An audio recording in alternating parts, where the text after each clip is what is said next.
Now chapter 22 of 24. Chapter 22. Bali Maharaj surrenders his life. Jivana Marana. Bali Maharaj was extremely truthful. He was not a liar. Being unable to keep his promise, he was very much afraid. Deviating from truthfulness is insignificant. For he knew that one who has deviated from truthfulness becomes insignificant in the eyes of society in those days. If someone lies, he's considered a worthless wretch, reject. Now lying is a common standard. An exalted person can suffer the consequences of hellish life, but he's very much afraid of being defamed for deviation from the truth.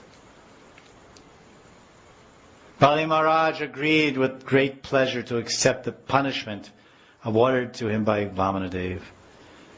In Bali Maharaj's dynasty there were many asuras who, because of their enmity and envy of Vishnu, had achieved a destination much more exalted than the greatest of mystic yogis. Bali Maharaj specifically remembered the determination of his great-grandfather Prahlad Maharaj, or his grandfather, in bhakti. Considering all these points, he decided to give his head as charity for the third step of Vamanadev Vishnu. Bali also considered how great personalities give up their family relationships and material possessions to satisfy God. And sometimes even sacrifice their lives for the satisfaction of the Lord, just to become His personal servants. Accordingly, by following the footsteps of previous acharyas and devotees, Bali Maharaj perceived that he was successful.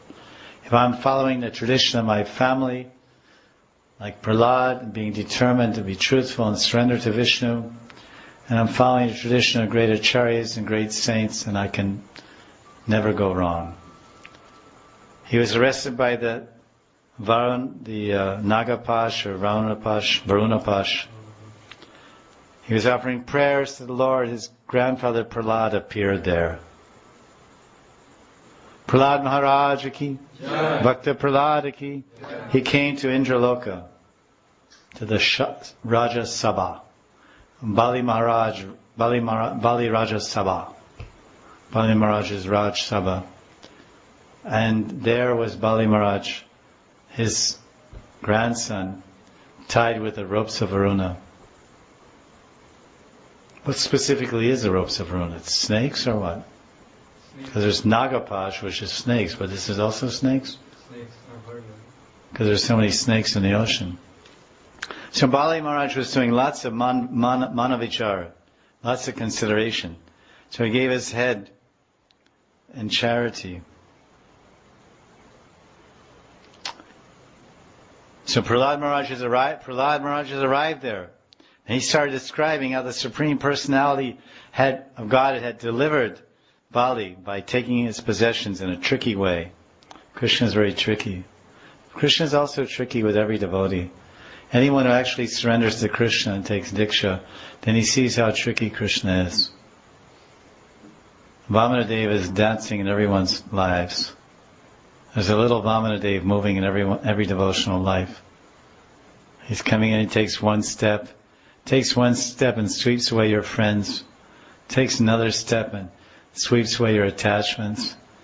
Takes away another step and, like this, sweeps away your ego. So he's taking every devotee, as he advances, Vamanadev starts taking more steps. Step by step, he's taking us back to Godhead. Anukram. This is the way it's working. Trivakram is walking in everyone's life. Vamanadev. Step by step, inch by inch. Because we have to give everything. The whole Bhagavad Gita is the walking of Vamanadev. Let me show you the step through. I have these They have the step-through program. Walkthrough. Let me show you the walkthrough. So this is a common term here, the walkthrough. So Vamanadeva is walking through everyone's lives. Chapter 1 of the Bhagavad Gita is step 1 of the walkthrough, then step 2. So the Bhagavad Gita is like Vamanadeva. Step 1, Karma Yoga. Step 2, Sankhya Yoga. Step 3, Bhakti Yoga. So the third step was Bhakti, because the first two took away everything non-Bhakti. Karma Yoga and Sankhya Yoga is non-Bhakti. So the first two steps that Vamanadeva took were all the non-Bhakti, because he wasn't surrendering. Those represented the unsurrender. When he offered his head, that represented surrender, and that represented Bhakti. Bhakti means surrender. It begins with surrender. Guru Padashaya, surrender, Sharanagati. There's six levels of surrender. So the Bhagavad Gita is Vamanadeva, and Vamanadeva is in everyone's life. So 2 steps Vamanadeva has to enter everyone's life, and with 2 steps he has to take everything non-essential. And all that's left is the opportunity to offer our head, bow our heads and surrender. And when we surrender to Guru, Bhakti begins. So Karma Yoga is the first step, Sankhya Yoga is the second step, and the third step is Bhakti, you offer your head. Interesting outlook in the Bhagavad Gita. So we have, because Anyabhila, Gyan Shunya Bhakti, Anyabhilashita Shinam Gyana Karmadyanamritam. It has to be free. Gyana Karmadyanamritam, all this, so the covering of Gyan and Karma.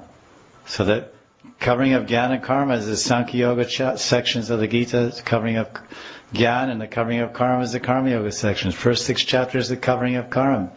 And the last 6 chapters is a covering of Gyan. In the middle is the Bhakti.